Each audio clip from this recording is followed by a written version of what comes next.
एक रौनकपुर नाम का गांव था। गांव के बीचों बीच एक सुंदर सा सोने का जादुई पेड़ था। वह पेड़ सोने का था और फल तो हीरे मोती से भरे हुए रहते थे। वह पेड़ पूरे गांव वालों की मदद करता था। गांव में एक गोलू नाम का लड़का था। वह हमेशा जादुई पेड़ के पास रहता और उससे बातें करता। एक बार एक गरीब किसान उस पेड़ से कुछ मांगने आया। हे जादुई पेड़, मुझे खेती में खाद डालने के लिए कुछ पैसे चाहिए। मेरे पास रहे सारे पैसे खत्म हो गए। ये लो किसान जी, और आप अपने खेती के लिए अच्छा सा खाद खरीद लो और जरूरत पड़े तो फिर से आ जाना। बहुत बहुत धन्यवाद जादुई पेड़, बहुत बहुत धन्यवाद। हे सोनेरी पेड़, तुम हर किसी की मदद करते हो, भले कोई भी आपकी मदद न करे। हाँ भोलू, शायद भगवान ने मुझे लोगों की मदद करने के लिए ही बनाया हो। तो क्या हुआ सोनेरी पेड़, मैं तुम्हारा ख्याल जरूर रखूंगा। एक दिन की बात है। एक दुष्ट जादूगर रौनकपुर गांव पहुंच गया। मैंने सुना है इस गांव में कोई जादुई पेड़ है।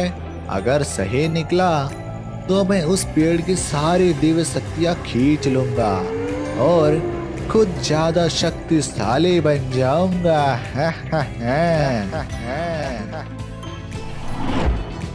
लगता है यही वो जादुई पेड़ है। देख के तो नहीं लगता है कहीं गांव वाले एक मामूली से पेड़ पे कलर मार के उसे जादुई पेड़ तो नहीं बोल रहे हैं। जरा देखो तो।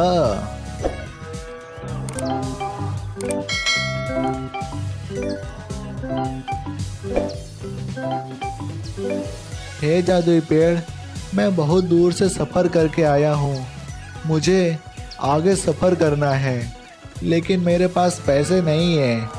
क्या तुम मुझे कुछ पैसों की मदद कर सकते हो? हाँ मुसाफिर जी, ये लो पैसे और आप अपना सफर जारी रखो।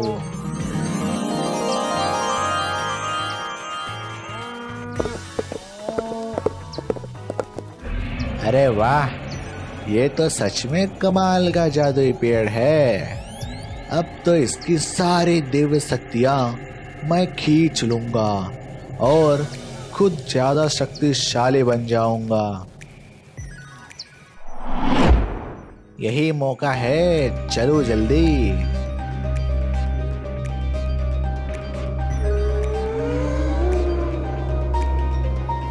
ओए, कहाँ जा रहे हो? तू मुझे रोकेगा? ये ले।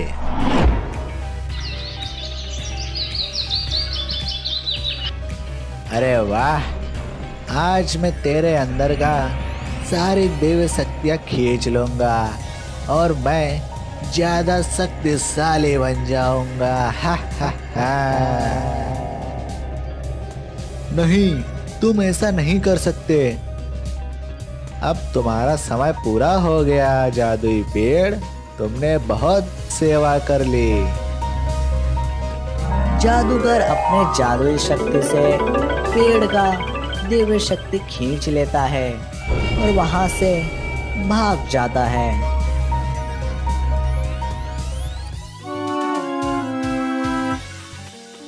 दूसरे दिन उस जादुई पेड़ को मरा हुआ देख पूरे गांव में मानो हड़कंप मच गया हो। अरे ये क्या हो गया? ये जादुई पेड़ मर कैसे गया? सभी गांव वाले घर चले गए होते हैं, लेकिन भोलू वही नाराज होकर बैठा होता है।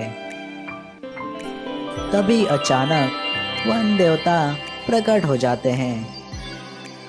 आप सबके गांव में इतने लोगों के होने के बावजूद भी इस जादुई पेड़ से इसकी दिव्य शक्ति एक जादूगर लेकर चला गया। इस जादुई पेड़ से इसकी शक्ति खींची गई है।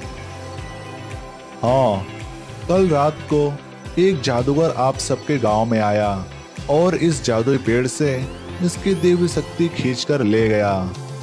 अगर अब इसको जीवित करना है तो यह इतना आसान नहीं है जितना आसान सामान्य वृक्षों को जीवित करने में होता है। प्रभु, आप जादुई पेड़ को जीवित करने का उपाय बताइए, मैं उसे अभी के अभी पूरा करूंगा। इसके लिए तुम्हें गांव के पश्चिम की ओर जाना होगा। वहां एक डरावना गुफा होगा। उस गुफा में एक दिव्य जड़ी बूटी का पौधा होगा। तुम्हें उस पौधे के एक डाल लाना होगा, लेकिन उस गुफा में भूत प्रेत का वास होता है। तुम्हें ध्यान से जाना होगा। उस डाल को ला करके तुम्हें जल के साथ मिलाकर इस जादुई पेड़ पर छिड़कना होगा। उसके बाद यह जादुई पेड़ जीवित हो सकेगा। मैं अभी जाता हूँ। भोलू तुरंत पश्चिम की ओर रवाना हो जाता है।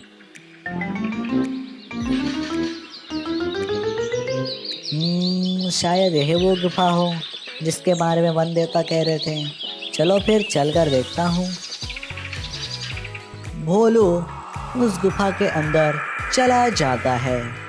जैसे ही भोलू उस पौधे के पास पहुंचता है कि तुरंत एक आवाज आती है। मैं यहीं छुप जाता हूँ। जैसे वो चला जाएगा तब मैं तुरंत एक डाल तोड़कर यहाँ से निकल लूंगा। जैसे ही भूत वहाँ से चला जाता है, भोलू तुरंत उस दिव्य पौधे के एक डाल तोड़ता है और तुरंत वहाँ से निकल पड़ता है।